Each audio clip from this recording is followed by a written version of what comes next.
toutes et à tous. Bienvenue dans cet amphithéâtre Poincaré de l'École Polytechnique. On va essayer de commencer presque à l'heure puisque nos visiteurs ont fait l'effort d'arriver à l'heure sur le plateau et que vous avez une après-midi chargée.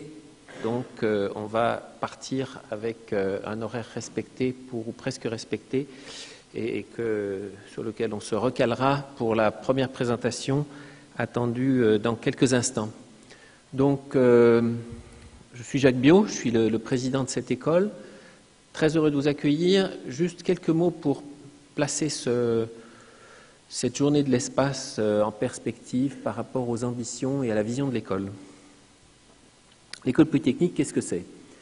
C'est une institution qui a pour objet de produire des cadres scientifiques de très haut niveau, pluridisciplinaires, donc ayant un excellent niveau multidisciplinaire et dotés de grandes valeurs morales, un sens de l'intérêt collectif, une capacité à travailler en commun et une grande intégrité intellectuelle.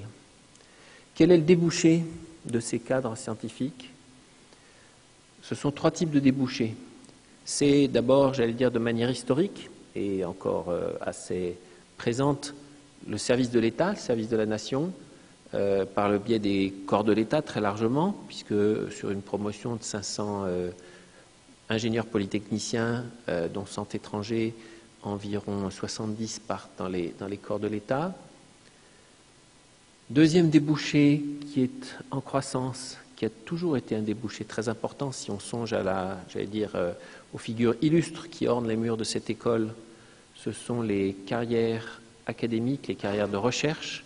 Et pour ceux qui ne connaissent pas très bien notre école, gardez en tête que nous envoyons vers des thèses environ un quart de chaque promotion, même un petit peu plus si on tient compte des gens qui, dans les corps, choisissent de faire une carrière scientifique.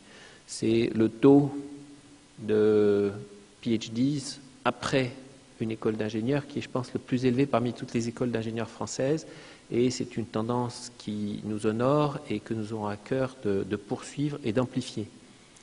Et puis le troisième débouché de cette école, c'est bien sûr l'industrie et les entreprises, l'argot sensu, l'industrie et les services, et ceci dans des entreprises de toute taille, des entreprises multinationales, des entreprises de taille intermédiaire et aujourd'hui des start-up, puisque de nombreux polytechniciens, au cours des générations historiquement, mais de façon croissante dans les jeunes générations, choisissent de faire des carrières d'entrepreneurs.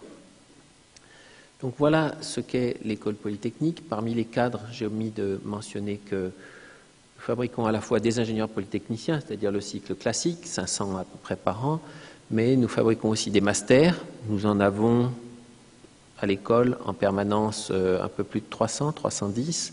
Et puis nous fabriquons des PhD qui viennent ou ne viennent pas de l'école, puisqu'il y a donc une sorte de croisement, des X qui vont faire des PhD à l'extérieur et des scientifiques de l'extérieur qui viennent faire un PhD à l'école. Et nous avons environ 575 PhD en stock à l'école en cours de thèse. Donc voilà pour la configuration de l'école et pour sa vision. Alors quel rapport avec l'espace ? Quel rapport avec l'espace? Je crois que le rapport, il est très très évident et qu'on voit bien que l'espace, c'est un domaine dans lequel l'école et ses élèves et ses étudiants se trouvent à l'aise. Parce que l'espace est lui aussi au carrefour de l'action publique, de la science et de l'industrie. C'est un domaine qui, historiquement, a nécessité des financements des États et puis, j'allais dire, qui est en général animé par des agences publiques, voire publiques internationales. Et c'est évidemment donc un domaine d'élection pour des polytechniciens. C'est un domaine qui a une vocation largement scientifique et cognitive, pas seulement cognitive, mais j'allais dire de sciences appliquées également, en tout cas avec un très haut contenu. Et c'est un domaine dans lequel on ne peut progresser que grâce aux industriels, puisque ce sont les industriels qui mettent au point et développent les lanceurs, les satellites, donc tous les instruments qui sont les instruments qui permettent la conquête de l'espace. C'est une industrie lourde, une industrie qui nécessite des capitaux. Donc ça, c'est un premier, j'allais dire, élément de congruence entre l'espace et l'école. Deuxième élément qui nous rapproche beaucoup, l'espace est quelque chose qui se gère par projet dans la plupart des cas. On n'est jamais dans la routine, jamais dans la répétition de ce qui a été déjà fait.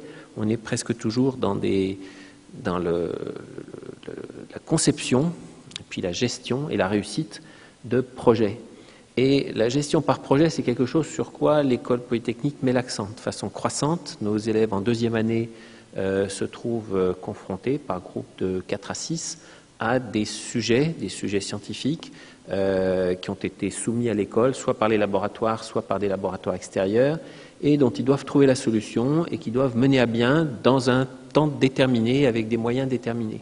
Donc un apprentissage de la gestion par projet qui, je pense, est là aussi tout à fait, bien sûr à une échelle beaucoup plus modeste, mais tout à fait en ligne avec ce qu'ils pourront rencontrer s'ils optent pour des carrières dans l'espace dans le futur. Et puis, troisième élément de congruence entre l'espace et l'école, c'est la multidisciplinarité, puisqu'on voit bien que l'espace, c'est à la fois de la chimie, de la mécanique, de la mathématique appliquée, de l'optique, et enfin, je veux dire, je pourrais citer encore beaucoup d'autres sciences qui s'appliquent au domaine spatial, et que dans ce contexte-là, le côté très multidisciplinaire de nos ingénieurs est évidemment une force pour conquérir l'espace. Donc cette journée, elle a un caractère un petit peu particulier et je présente mes excuses aux visiteurs de l'extérieur s'ils rencontrent au décours de la journée quelques éléments d'improvisation. C'est une journée qui a été initiée par les élèves et je voudrais remercier les élèves du Binet Astronautics. Je ne sais pas s'ils sont dans la salle, j'ai le projecteur qui m'éblouit un peu, mais je suis persuadé qu'ils sont présents ou en tout cas tout proches. L'école a l'ambition de développer beaucoup ce que nous appelons des binets, c'est-à-dire des associations d'élèves, des binets scientifiques.